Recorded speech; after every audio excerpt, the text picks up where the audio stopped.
A battle with a name like the Battle of Athens probably makes you think of an ancient Greek war with swords and shields. Maybe the Spartans were there, but the most famous Battle of Athens actually took place in 1946 in the state of Tennessee.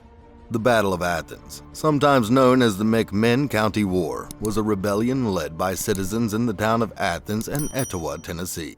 I assume they went with Athens for the name even though multiple towns were involved because it just sounds way cooler.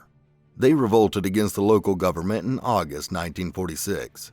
The citizens, some of who were World War II veterans, accused the local governments of predatory policing, police brutality, political corruption, and voter intimidation. To explain why this happened, you have to go back 10 years.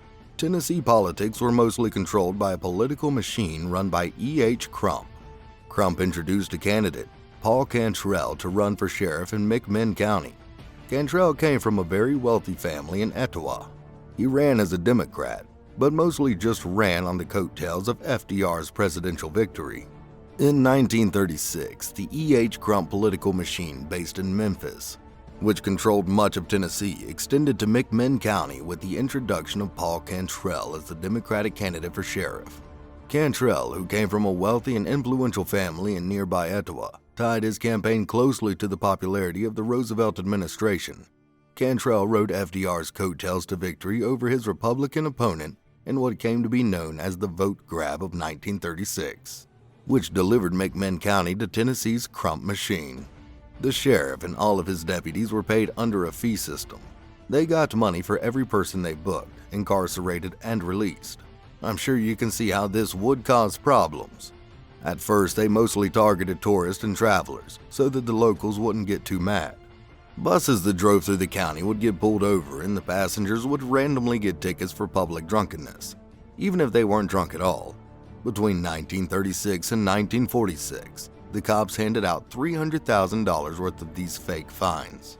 That's a little over $6 million, adjusted for inflation. That's a huge scheme, especially considering that only about 50,000 people lived in the county. That right there could probably start a rebellion. But that wasn't even the worst thing that Cantrell did. He also engaged in electoral fraud. He would intimidate voters and allow ineligible people to vote. He would manipulate the poll tax and the vote count itself. It was common for dead people to vote in the county under his control. They would allow gambling, bootlegging, and other illegal activities so long as they were getting a cut. Ex-convicts became deputies, but law enforcement wasn't the only thing they controlled. They also ran the newspapers and the schools, which made it pretty hard to criticize them. You couldn't even get a job as a teacher without their approval. It didn't help that most of the young men from the county were gone at the time fighting in World War II. Soldiers who were from McMinn County heard of what was going on back home and wanted to return so that they could do something about it. One veteran, Ralph Duggan, wrote, "I thought a lot more about McMinn County than he did about the Japs. If democracy was good enough to put on the Germans and the Japs, it was good enough for McMinn County too." The situation in McMinn County started to heat up when the men started to come back. They were getting their mustering out pay, which meant they had money. Deputies would go around in groups and try to shake them down. Targeting the group of fighting-age men who just got back from a war ended up being a very bad decision. McMinn County had about 3,000 men returning from the military. This was almost 10% of the area's population. Some of these veterans decided to challenge Cantrell's political control by having their own nonpartisan candidate.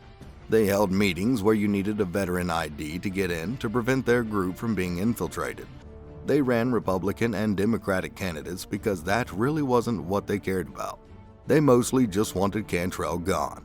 Knox Henry, who had fought in North Africa, was chosen to run against Cantrell for sheriff. Local businesses who were also sick of Cantrell made big donations to the veteran-run campaigns.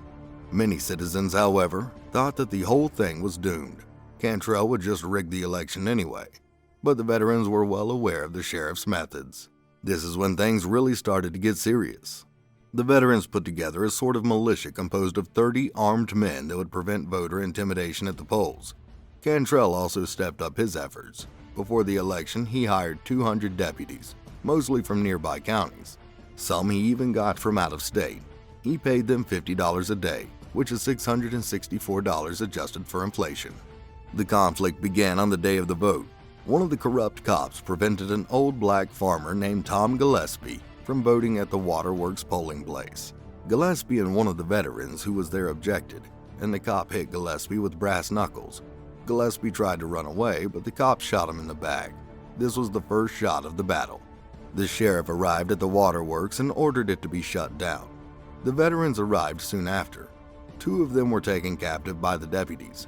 From here, there's a few different accounts of what happened.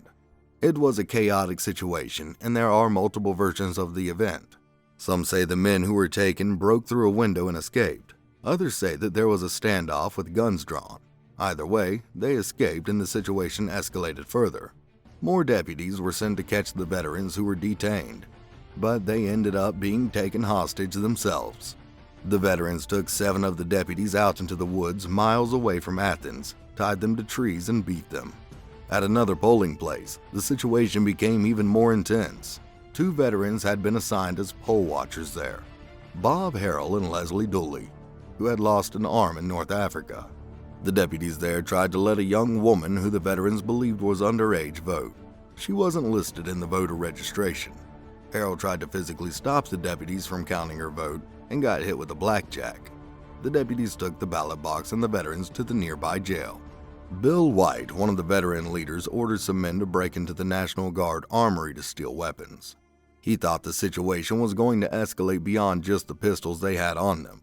From the armory, they got 60 .30-06 Enfield rifles, 2 Thompson submachine guns, and ammo. When the polls closed, counting began.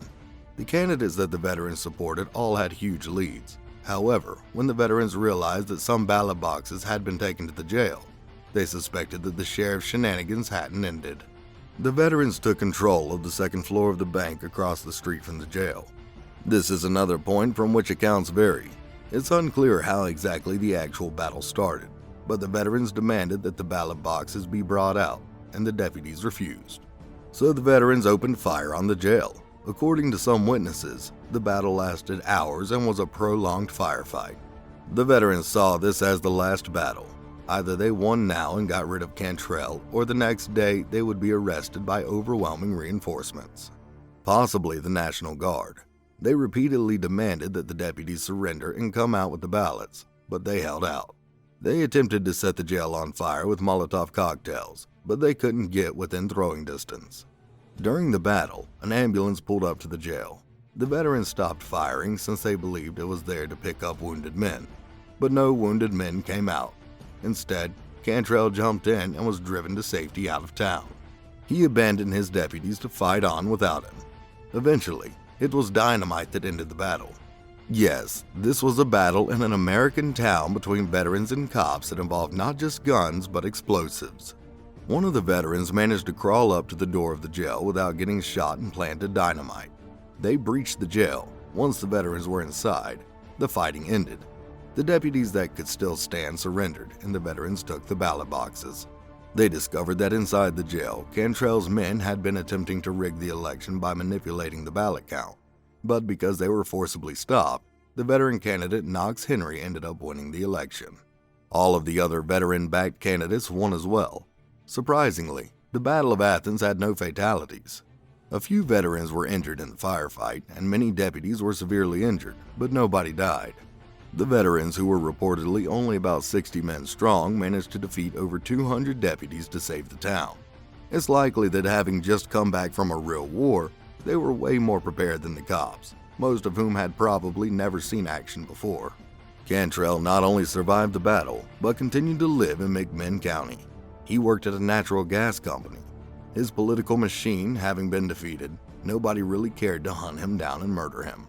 Despite the high amount of guns, violence, and explosions this battle involved, it was also relatively bloodless. Once Cantrell and his goons were out, the town was able to institute various reforms. Cops would no longer get paid more for handing out more tickets. There was now a $5,000 salary cap for officials, a cap that Cantrell had gone way beyond.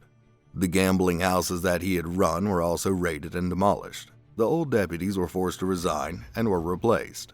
It is worth noting that the veterans, aka the Nonpartisan GI Political League, received inquiries from veterans all over the United States. They wanted advice on dealing with their own corrupt towns. Instead of telling them all to take up arms and blast everyone who stood in their way, they told them they needed to try resolving things peacefully first. They said that shooting it out really wasn't the most desirable solution to the issue. Inspired by Athens, ex-GI movements sprung up in other areas of Tennessee that were said to be controlled by party bosses. Veterans who had just spent years fighting for democracy in Europe just weren't interested in coming home to a town run by a mini-dictator.